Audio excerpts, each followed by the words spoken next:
Qui est-ce qui va traverser l'Atlantique? Eh oh! C'est pas toi?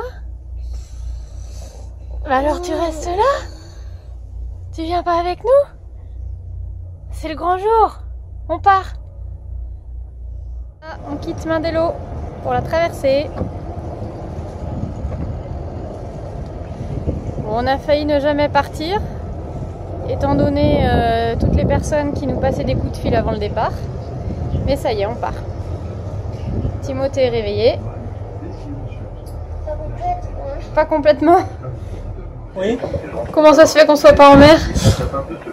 Eh ben parce qu'on a explosé une poulie du palan de grand voile lors d'un empannage intempestif. Alors, donc le début de la transat se passe au mouillage au bord d'une belle plage au sud de Sao Vicente, parce qu'il faut reparer. On est en traversée de l'Atlantique, deuxième jour. On va bientôt manger le midi.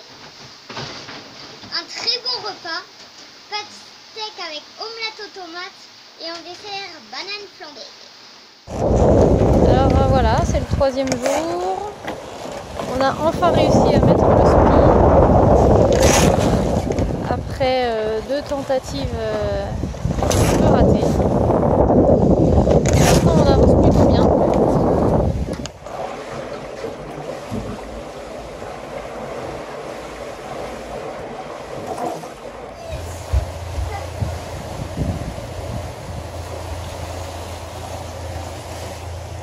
Qu'est-ce que tu fais, Timothée?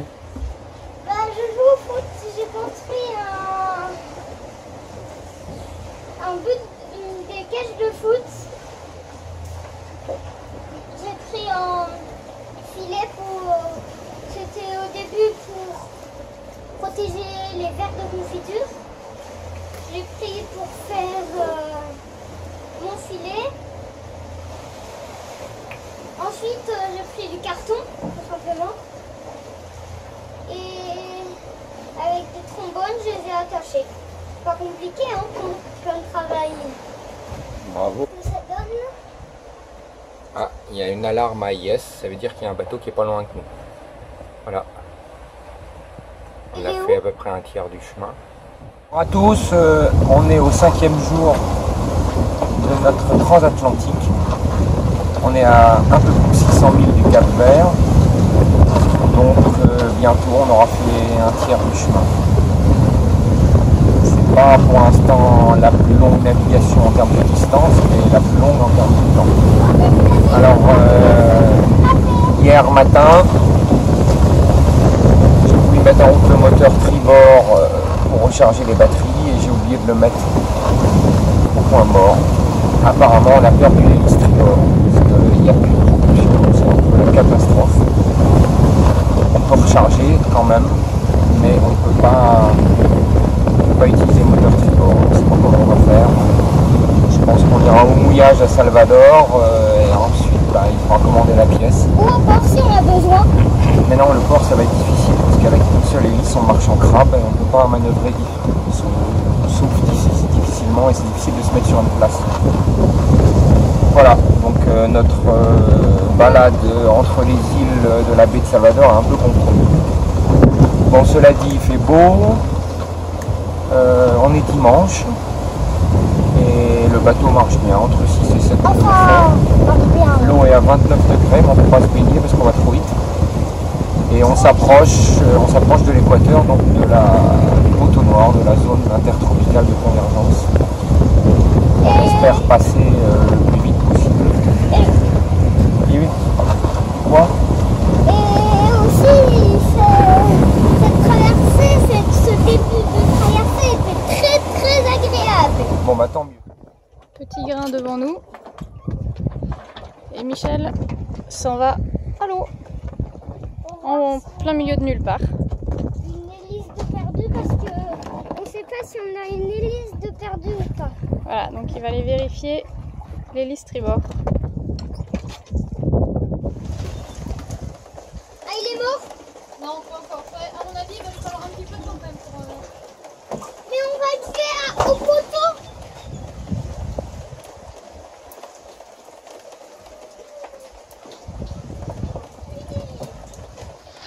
matin du 6e jour, on est en train d'essuyer notre premier grain.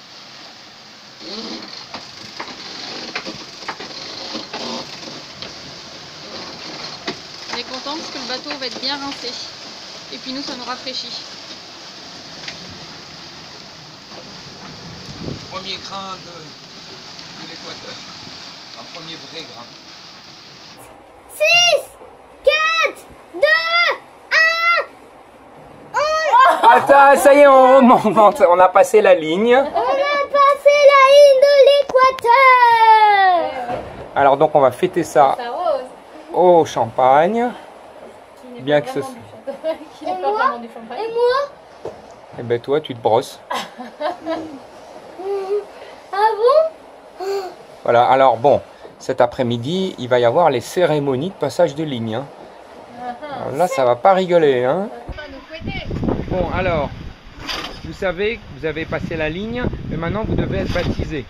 Et vous savez que Neptune exige un certain nombre d'épreuves pour pouvoir être baptisé de la ligne.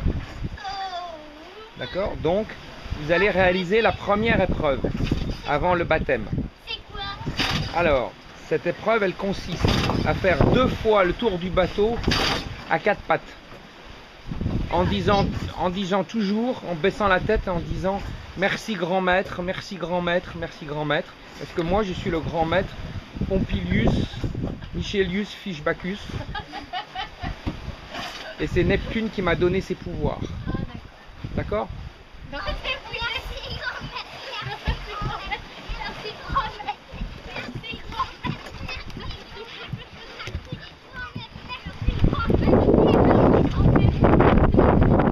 Et alors, qu'est-ce que tu fais? Un drapeau brésilien. Ouais. On n'a pas trouvé de pavillon. Donc on est en train d'en fabriquer un. Et en mer, ça bouge pas trop. Il y a peut-être des creux de 1 mètre. Ouais, ça va.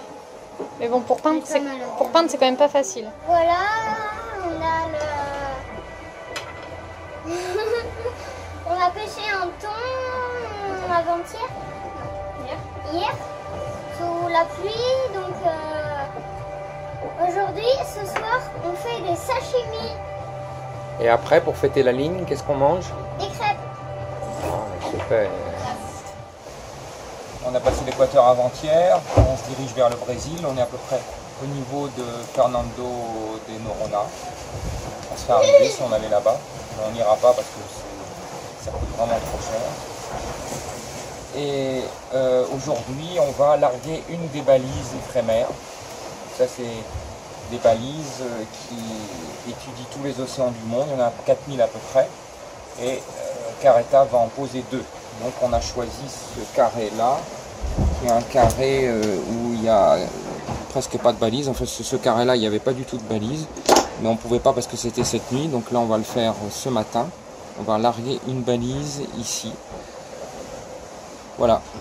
Donc on va tout préparer, on va la larguer à l'eau, on va noter l'heure, l'état de la mer, le numéro de la balise et le point de GPS. L'état de la mer, ça veut dire si elle est salée.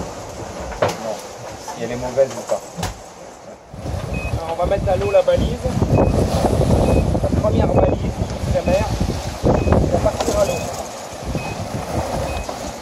J'espère que je ne vais pas partir avec.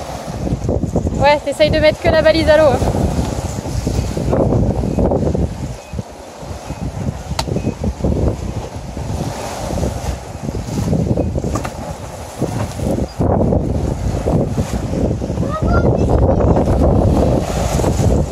Du 13e jour.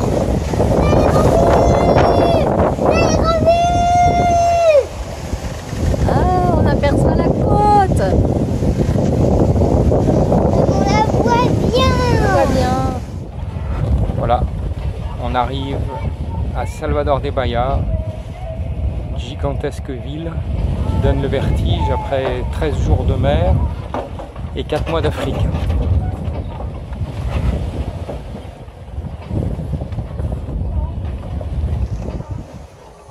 Ça va? Ouais. Alors la traversée? Bah écoute, ça a été plutôt bien, plutôt tranquille. On est quand même content d'arriver. Mais on a eu des conditions plutôt clémentes dans l'ensemble. On est assez satisfait. Est-ce que c'était long? Bon, finalement ça a été. On a pris notre mal en patience, on savait qu'il nous faudrait pas mal de temps. On pensait 15 jours, donc finalement on en met que 13. C'est pas mal. On est plutôt content et surtout on a pu vivre à peu près normalement en lisant, en mangeant des bonnes choses, voilà, donc... Grâce à qui? Moi. Bon, mais on n'a jamais été à la vitesse maximale du bateau, on a joué la sécurité. Et du coup, on arrive à peu près entier.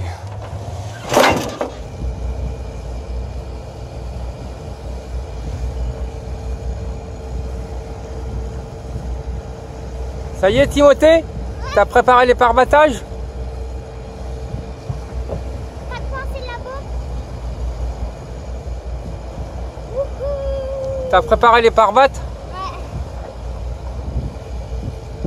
Voilà, on arrive au port de Salvador de Bahia avec de gigantesques gratte-ciel.